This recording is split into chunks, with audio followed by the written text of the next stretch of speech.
They're issuing yet another threat, this time against the United States. They issued something similar a few days ago, saying that they had their capabilities to strike at these U.S. bases in Hawaii and Guam, and also at areas on the U.S. mainland. What they've said now is that they've put their relevant forces, their strategic missile command, their long-range artillery, on a state of high alert in preparedness to do that. It's difficult to say, of course, given the volatile and unpredictable nature of the North Korean regime, whether this is a real threat, a credible threat, or whether it's just more bluster. But certainly the country is using increasingly strong language when it comes to talking about its enemies in the United States and other countries as well. Take a listen to North Korean television making this announcement earlier today.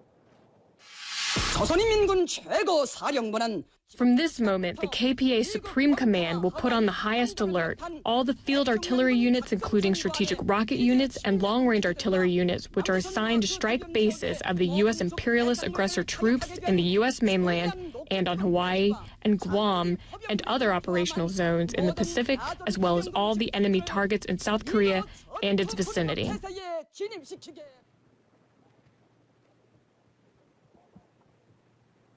Well, Melita, North Korea appears to make these threats, this bluster, in response to perceived threats against it that it sees. And I think this one is in relation to an announcement by the United States and its ally South Korea, of course, both North Korea's enemies, that they've joined in a military alliance that would mean that the United States would join with South Korea in attacking the North in response to any attack on South Korean territory. Previously, it had been up to the United States to decide whether or not at its discretion to join in any South Korean response to a North Korean attack. Now they've formalized it in a military document, Melita. Yeah, and it seems as though that some would read that agreement is actually the level of response is, I guess, lowering the level of provocation, I should say, that the North would make on the South in terms of before it would be an actual invasion, and now the agreement would also include shelling as well.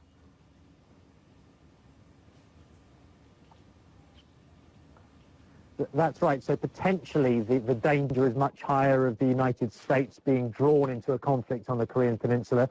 But I don't for one second think that's the reason behind this agreement, this document. I mean, I'm sure that the hope is that this document brings to bear a deterrent effect on the North Korea to try and prevent them from carrying out a sort of small-scale attack on territory in South Korea, like we did on this place right here, Yongpyong. This island 3 years ago in 2010 was attacked by North Korean artillery posts. At least 4 South Koreans were killed, and they've been threatening in recent weeks to do the same yet again. It's hoped that the deterrent effect of having the United States legally bound to join South Korea in a response, if it's asked to do, may hold North Korea back from carrying out anything like that in the future.